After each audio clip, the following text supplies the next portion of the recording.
बड़ा रोक के रखा हुआ है and this wicket at the right time. Lala best timing है इस वक्त, ये विकेट इस टाइम पे निकल जाए बिकॉज पार्टनरशिप ज्यादा सेट नहीं होने देनी। इंपॉर्टेंट सिचुएशन है बहुत ज्यादा, और खास तौर पे जितने भी बॉलर्स ने अभी 3 बॉलरों ने बॉलिंग की है, अच्छे एरिया को हिट करने की कोशिश की, इसलिए कि पिच के अंदर ऐसा कुछ नहीं है और ये नहीं है, और यही 50 ओवर तक हमारे बॉलर्स की जिम्मेदारी बनती है। ये बॉल बिल्कुल विकेट टू विकेट था, टर्न खेलने गया, बॉल स्किट कर गया, सीधा रह गया, बोल्ड हो गया। तो कोशिश हमारी ये होनी चाहिए कि अच्छे एरिया में ज्यादा से ज्यादा बॉल गिराए, और ये विकेट जो थी, क्योंकि प्लेयर भी फॉर्म में है और मैं समझता हूँ कि ये विकेट बहुत इंपॉर्टेंट है पाकिस्तान के लिए। अब प्रेशर डाले, कोशिश बॉलरों की ये होनी चाहिए, कप्तान की ये होनी चाहिए कि इजीली रन ना दे, जितना हो सके आगे, इवन कि सिंगल्स पे भी सर्कल के जो फील्डर्स है ऊपर है, और बाउंड्रीज ना है, जितनी बाउंड्रीज रुकेंगी प्रेशर बैट्समैन पे बढ़ता रहेगा, और इस तरह की पिचेस पे जितने डॉट बॉल्स करते रहोगे बैट्समैन पे प्रेशर बढ़ के वो खुद गलती करेगा। वैसे भाई आप बता रहे थे भी कि अबरार को लंबा टर्न नहीं करता, वो सीधे विकेट टू विकेट बॉल करता है, तो अपनी स्ट्रेंथ पर रहते हुए बॉल कर रहा है, और कुछ डबल पेस भी लग रहा है पिच आपको? नहीं ऐसा तो नहीं हो, लेकिन उसकी जो स्ट्रेंथ है वो विकेट टू विकेट उसी पे उसको देखें कि वो अंदर खेलने गया है और वो उसमें डिवीज हो गया है, तो उससे वो बोल्ड हो गया। तो मेरा ख्याल है कि इस तरह की बॉलिंग, क्योंकि विकेट में कोई ऐसी खास चीज़ है नहीं, विकेट टू विकेट बॉलिंग करते रहे, और स्पिनर के लिए कुछ थोड़ा बहुत है। अच्छा मुझे लगता है कि साउथ अफ्रीका, मुझे लगता है कि सर्कल में आगाज़ से भी बॉलिंग करवाई है, जहाँ उसने ज़्यादा अच्छी बॉलिंग की थी, जो मुझे लगता है कि उसने शुरू में शायद करवाई हो इसको।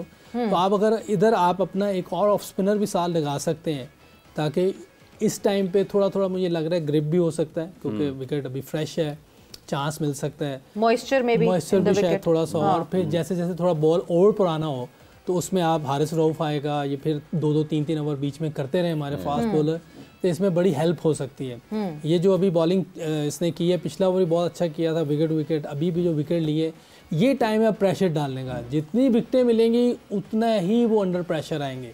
अगर लंबी पार्टनरशिप 1-2 लग गई तो लंबे रन्स भी हो सकते हैं। तो विकेट की है ऐसी क्रिकेट में, वाइट बॉल में आजकल। शायद ये वाला ऑप्शन आपके ख्याल में कैसा है? जैसे अभी यूसुफ साहब बता रहे हैं कि अगर आप सलमान को भी लगा लें तो हो सकता है बॉल उसको मदद मिल अभी थोड़ी देर पहले जो हमारी बात हो रही थी, यूसुफ ने उसी पॉइंट को दोबारा यहाँ पे कर दिया, और जो कि मेन बॉल पे कप्तान का पता चलता है, ठीक है, वो कि अपने प्लेयर्स को, बॉलर्स को किस तरह यूज करना है। तो ये बहुत अच्छा टाइम है, उनको लाके 2-3 ओवर करा दी है, इसलिए कि नया बैट्समैन आएगा वो आती चांस नहीं लेगा, वो भी पार्टनरशिप बिल्ड करने की कोशिश करेगा। तो ये वो कप्तानी है जो रिजवान ने, मेरे ख्याल में यूसुफ ने जो बात की, एक्सीलेंट पॉइंट है ये।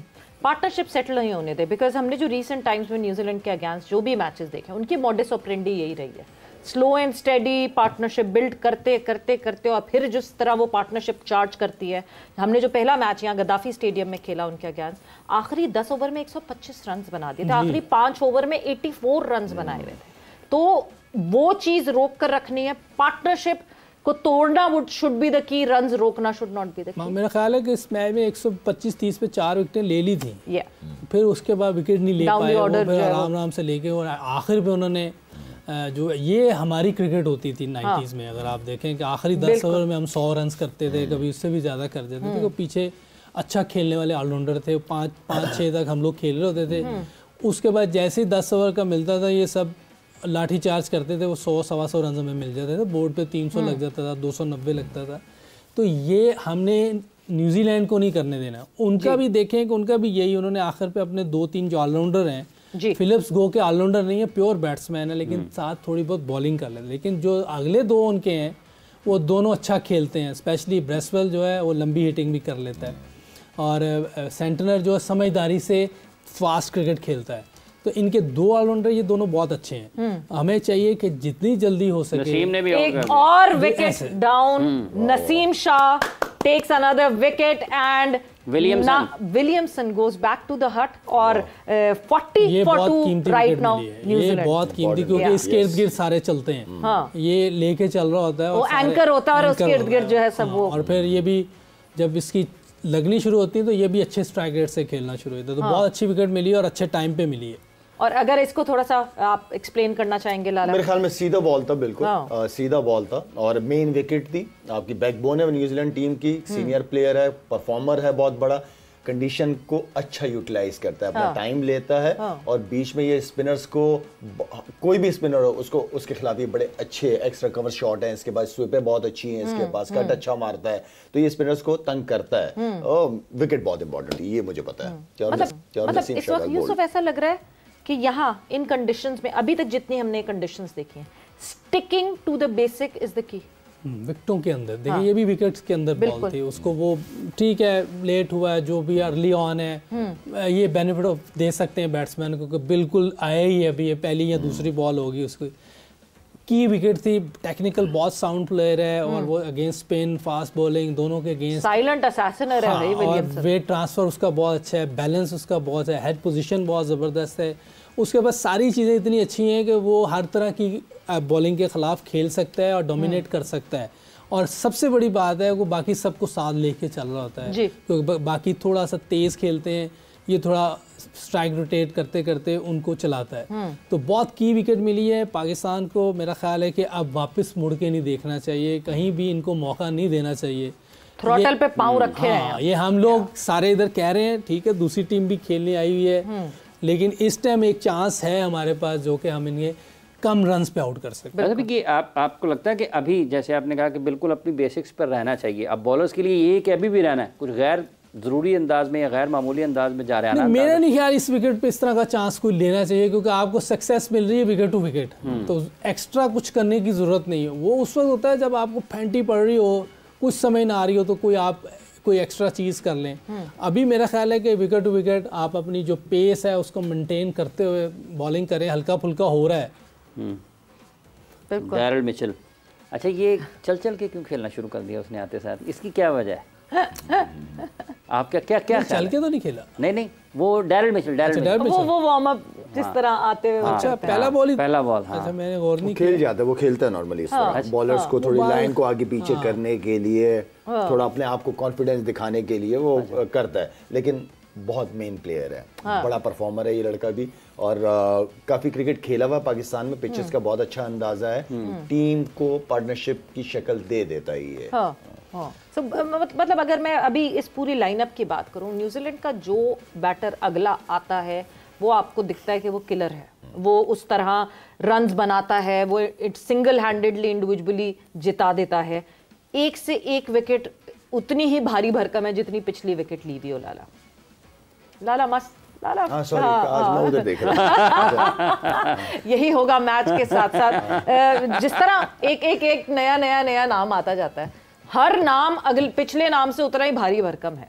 जब हम न्यूजीलैंड के बैटिंग लाइनअप की बात करते हैं, बिल्कुल ठीक है, तो उतना ही मुश्किल है कि एक का आउट किया तो अगला फिर तैयार खड़ा हुआ है उसको आउट करने के लिए। सवेरे जो बेंच पे बैठे उनमें उनकी भी माइंडसेट यही है, उनको पता है कि क्या सिचुएशन है, उस सिचुएशन को अच्छा समझते हैं और अच्छा लेके चलते हैं। 50 ओवर बहुत है, उनको अच्छी तरह पता है, और ये सारे परफॉर्मर्स रह चुके हैं, इन्होंने न्यूजीलैंड की टीम को यहाँ तक लेके पहुंचे ये बैट्समैन, और सारे जिस तरह यूसुफ बात करता है टेक्निकली कितना इंपॉर्टेंट है, सारे टेक्निकली बहुत साउंड प्लेयर्स हैं, और गेम अवेयरनेस बहुत अच्छी है इनकी, इसलिए New Zealand team as a unit के तौर पे खेलती है। अब इनका जो इनिशियल प्लान होगा वो उससे हटे होंगे कीवीज के, अगर उन्होंने 270, 80 या 300 देख रहे हैं तो अब थोड़ा क्रीज ऑक्यूपेशन देखिए हो सकता है थोड़ी देर ऐसे वो खेलें कि विकेट गिरी हुई है, थोड़ा सा काम डाउन करें, मोमेंटम जो पाकिस्तान की तरफ आया उसको रोकें, अपनी तरफ आहिस्ता आहिस्ता लेके आएँ, ये करना चाहिए। ऐसे सिचुएशन आ जाए 2-4 ओवर गेम को स्लो कर देना चाहिए, उसके बाद आप आहिस्ता आहिस्ता। और दूसरा एक क्वेश्चन आपने पूछा कि चल के क्यों खेल रहे हैं, क्योंकि वो बहुत टीजिंग जगह पे वो बॉलिंग कर रहा है।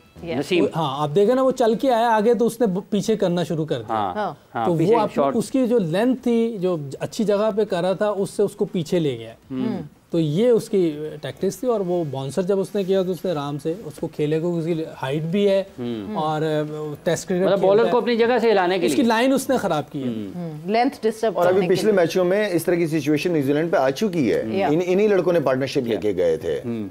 ये यही है जो कि प्लेयर एक पार्टनरशिप बन सकती है। बट यूसुफ थोड़ा सा जरा ऑन दी स्पॉट आपको डालते हैं, मैच इस वक्त जारी है, कमेंट्री अगर आपने करनी हो तो जरा कमेंट्री तो करें।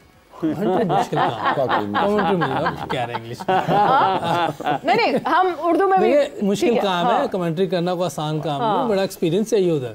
मैंने एक बार मुझे बैठा दिया था उधर, क्या नाम है, असगर अली शाह पे कोई मैच था जियो का था, तो उस पे मैं और मेहर रजाक भी था, दोनों मुश्किल काम हो गया। बहुत टफ है ये, आसान नहीं है ये, इसके लिए पूरी प्रैक्टिस होती है, तो इजी नहीं है। और इधर बोलना थोड़ा सा आसान है। ट्राई थोड़ा सा। अच्छा, आप जब बैटिंग कर रहे हो तो आपको अपनी बैटिंग की किसकी कमेंट्री ज़्यादा पसंद थी इस तरफ? Bill Lawry. अच्छा, बिल लॉरी क्या बात, ज़बरदस्त कमेंट्स करता था और हमेशा उसको क्रंच सिचुएशन पे आता था, ज़बरदस्त कमेंट्स होते थे उसके, और वो मैच कैसे वो वॉइस को ऊपर नीचे लेके जाता था और क्या ज़बरदस्त कमेंट्स होते थे। मैंने उसको कभी खेलते हुए देखा नहीं, बहुत पुराना प्लेयर है और रिकॉर्ड भी हमने नहीं देखा, लेकिन वो ज़रूर अच्छा प्लेयर होगा। ऐसी जिस तरह की वो बात कर रहा होता है, बहुत ज़बरदस्त बात करता है। नहीं तो बस अभी हम थोड़ा सा वेट कर रहे हैं, जैसे ही मैच रिज्यूम होता है टीवी कमर्शियल्स के बाद, तो बिल्कुल थोड़ी सी हम कमेंट्री आप लोगों से जरूर सुनेंगे, बिकॉज मुझे पिछली दफा वाला वो याद है, वो क्या था, द पिच इज फ्लैट, तो हाउ मेनी रूम्स, कॉमेडी। हाँ, सो अब हम इस बात पे मुत्तफिक हैं कि प्रेशर डाले रखना चाहिए, थ्रॉटल पे पाँव रखे रहना चाहिए। नाउ इज द टाइम, जिस तरह यूसुफ ने भी अभी कहा था, स्पिनर्स जो हमारे पार्ट टाइमर्स हैं, लेट्स स्टार्ट विद देम। ऐसा तो नहीं है कि ये जो हम थ्रॉटल पे पाँव रख रहे हैं वो ऐसा ना हो कि इन हमारे पार्ट टाइमर्स पे सेटल होना शुरू हो जाए। नहीं, देखें अभी यूसुफ ने एक बात इंपॉर्टेंट की थी, वो ये की थी कि अगर विकेट गिरती है तो 2-3 ओवर फास्ट बॉलर से, जैसे नसीम शाह को एक विकेट गिरी है, नसीम शाह है, उसने दूसरी विकेट ले ली है, सिचुएशन रीड करनी पड़ती है। आप देख लें, हाँ अगर आपको लग रहा है कि विकेट आ रही है तो go with genuine bowlers, otherwise आप उन बॉलरों को कहीं ना कहीं किसी ना किसी स्टेज पे तो लेके आना ही है आपने। उन ये असल कप्तानी यही नजर आती है, लीडरशिप यही नजर आती है। और लाला इस वक्त जिस तरह हम नसीम शाह के देख रहे हैं, स्टैट्स देख रहे हैं सामने स्क्रीन पे, आप लोग देख सकते हैं 3 मैचेस खेले हैं, 8 विकेटें ली हैं, economy of 4.03। So Naseem in the recent time he has been in a good nick as well, but जब हम डेथ ओवर्स की बात करते हैं, वहां नसीम और शाहीन दोनों हमें स्ट्रगल करते हुए दिखते हैं। बिल्कुल। Is it the fitness concern again? Fitness का तो मैं नहीं कहूंगा, अवेयरनेस का कहूंगा, गेम अपनी बॉलिंग के प्लान के, कि आपको बैट्समैन को रीड करो कि बैट्समैन आखिरी अब बैट्समैन को पता है कि आखिरी की ओवर है, आप अगर कंटिन्यू 3-4 यॉर्करें कर रहे हैं, वो बैट्समैन भी तो खेलने आए ना, उसने भी तो उल्टी सीधी शॉटें देनी ही है ना आपको, तो वो वहां पे आपको कंसिस्टेंट नहीं होना पड़ता, उस लाइन और लाइन पे चेंज करे ताकि बैट्समैन को ये पता हो कि यार ये अगला बॉल कहां करेगा। तो आप बैट्समैन के दिमाग के हिसाब से चलते हैं, 4 बॉल आप कहीं भी करो, बैट्समैन को पता होगा 5वीं भी इधर ही करेगा, ये वाला शॉट तैयार रखो अपना। और इनी कॉन्ट्ररी जहां शाहीन की हम बात कर रहे हैं, सो शाहीन के स्टैट्स आप लोग देख सकते हैं स्क्रीन पर, 3 मैचेस 9 विकेटें, इकोनॉमी ऑफ 3.13। सो यस, करीब करीब ही है शाहीन और नसीम का, शाहीन के बेटर स्टैट्स हैं in the last 3 games that happens, मगर यहाँ वक्त कैसे तेजी से गुजर गया पता नहीं चला। मगर अब सबकी नजरें रहेंगी the match that is happening today, it's the first match of champions trophy 2025, Pakistan versus New Zealand. Right now New Zealand 48 for 2 और 10वें ओवर का इख्तिताम होने वाला है, इख्तिताम हो गया है। विद दैट जोर के जोर का वक्त खत्म हो। आप लोगों का बहुत बहुत शुक्रिया। 5 बजे फिर से आपसे मिलेंगे, फिर से यहाँ जुड़ेंगे और फिर होगी गुफ्तगू, मिड इनिंग्स का टाइम फ्रेम होगा, उसके हवाले से बात करेंगे। सवीरा पाशा और हाफिज इमरान को इजाजत दीजिए, अपना बहुत ख्याल रखिएगा। Take care, bye bye.